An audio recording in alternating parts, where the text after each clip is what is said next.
Hello, I'd like to speak today on the topic essence or existence, subtitled Soul, Personality, Entity. We used to have souls. Then we exchanged these for personalities, possibly character, and now we have identities. A soul was an essence. It was more or less timeless. In India, a soul could migrate from body to body, life to life, and could be judged as an ongoing entity, accumulate karma, and so forth, which carried over.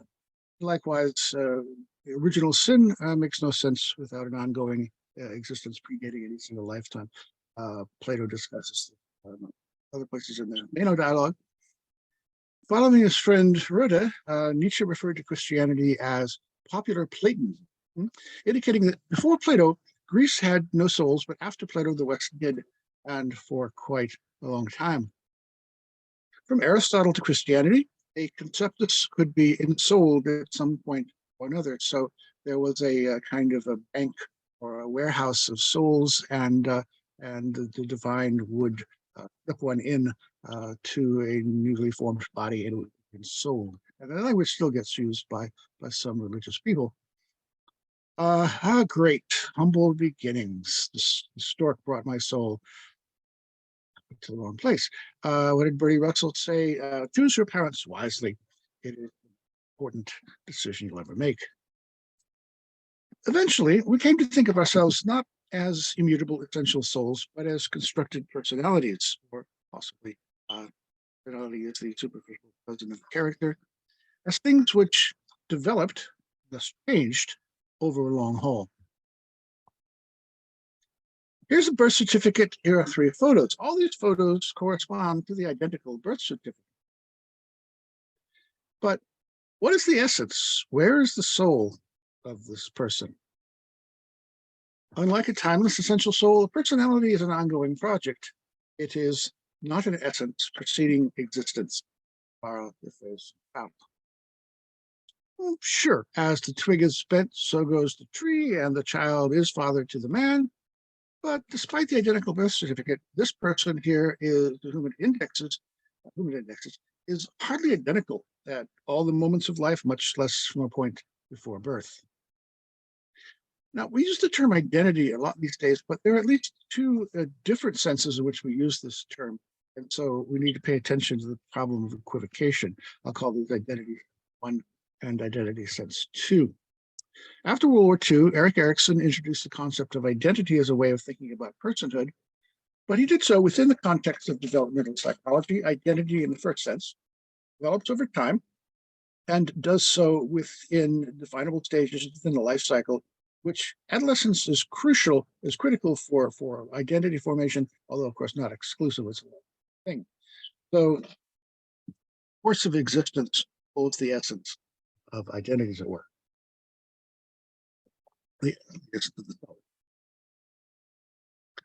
Unlike a soul, and identity in the first sense cannot be taken for granted as an essence prior to or overriding existence and development. Yet lately, when we talk about identity politics, for example, the notion of identity, and this is the second sense, means just that, in essence, prior to existence, to which it is the person's obligation to conform.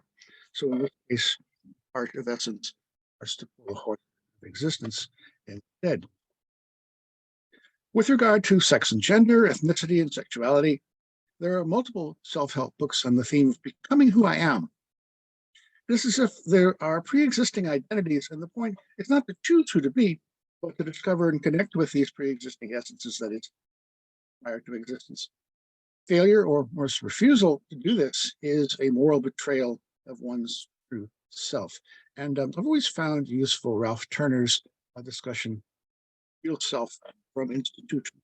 You might want to have a look at that. Correspondingly, it becomes morally incumbent upon others to validate anyone's self-described identity in the second sense.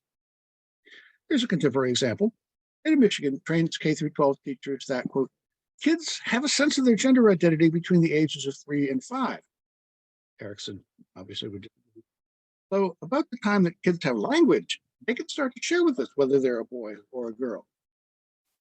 Identity in the second sense, once shared, teachers are then counseled, go with what the kid says. They're the best experts on their lives. They're the best experts on their own identities, on their own bodies, unquote. And pre-adolescents, being extremely young, are supposed to be oracular voices of nature, nurture. The notion that nature endows humans with preformed essential identities in the second sense is not limited to gender and pronouns. Racial essentialism is back post-civil rights. How many times does one hear somebody say, well, when we came over in the Middle Passage, as if contemporary people represent, in fact, some pre-formed essential racial purity in a diaspora? Or how often does one hear things like white racism described as an action, not as an action story, but as an ontological condition, as in, for example, Robin DiAngelo, Dr. Ibram X. Kendi, hereditary like original sin. John McWhorter is perhaps the chief among a number of people who raised this sort of question recently. Racism is worth a look at. Sexual divisions of labor are ubiquitous in human societies, but the distinctly essentialist modern norms of sex and gender derived from the cult of true womanhood, as Barbara Welter first called it, subsequently have enjoyed eternal recurrence, or at least periodic recurrence, not least of which transpires in progressive movements. Sally Field, for example, if mothers ruled the world, there wouldn't be any goddamn wars in the first place. As if pacifism is somehow naturally feminine and presumably warmongering is somehow naturally masculine, and so forth. Queer sexuality is no longer a persuasion, but an endowment. In the context of the transition from soul to personality, the recent introduction of identity in the second sense marks a regression. So the stork used to bring the soul, and then we got over that and looked at the way personality develops. Now we're back to the stork, bringing us, in this case, not a soul, but an identity. One might see this as a half-assed return of this. It may be in metaphysics, but thinking about gender, race, or sexuality as matters of identity in the second sense cannot mark out a general theory. It seems to be rather a case of special pleading by special interests. After all, proponents of identity in the second sense do not give career guidance to pre-adolescents about getting in touch with their inner airline pilot like they do, let's say, just because they're biologically a birthing person, getting in touch with their true identity. Forth. So the notion of identity in the second sense may not work as a general theory. That does not mean it does not have some general effects. It may deprive upcoming generations of some crucial developmental resources. Lionel Shriver argues this recently in an interesting piece called How We Created Self-Hating Generation. The self is not found but made. She says of herself, my 20s were an early draft of a manuscript whose sentence I revised, pruned, and qualified. I won't read you the whole passage, but if you're watching this on YouTube, obviously you can stop. Right. Shriver goes on, if a newly emerged self already exists in its entirety, it has nothing to do. In contrast to becoming, being is an inert affair. And hence she raises the question of arrested development and whether this is depriving upcoming generations of crucial developmental experiences. What is my motivation if I already am who I need to be? Have we heard this before? Could it be Sartre? Shriver goes on, if a newly emerged self already exists in its entirety, there's nothing to do. In contrast to becoming, being is an inert affair. Sartre's insight is that we humans exist only as becoming, as nothingness, as pour soi, never as inert being, as essence, as en soi. Man may well be the desire to be God, simultaneously pour soi and en soi, but this is a useless passion since the idea of God is contradictory. To desire inert being evades our foundational nothingness. It also obstructs becoming self-construction agency. Thus, we shortchange ourselves, and we do so needlessly. Shriver's essay reverberates a further point from South. They've taken a psychic archaeological dig only to be left with a pit.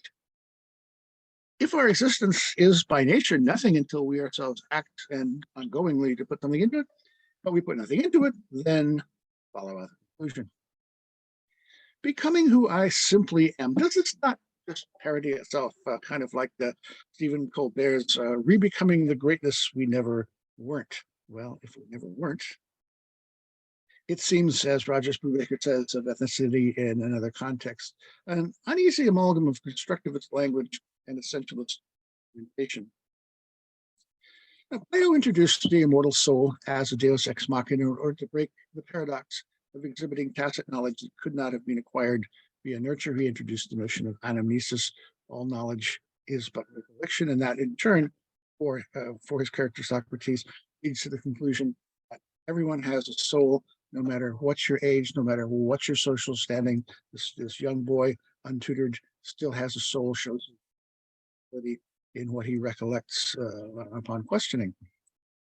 Already, India had set the soul within a cycle of cosmic salvation. Likewise, the Christians set the atemporal soul within a temporal narrative of pilgrims progressing from fall toward redemption. Yet, what narrative might frame identity in the second sense? What is it? Possibly the question of narrative has no answer. Perhaps identity in the second sense is just not as coherent as was the concept of the soul in Hinduism or Christianity. Perhaps the master narrative of identity in the second sense has to do with what Paul Fussell called the cult of the unripe.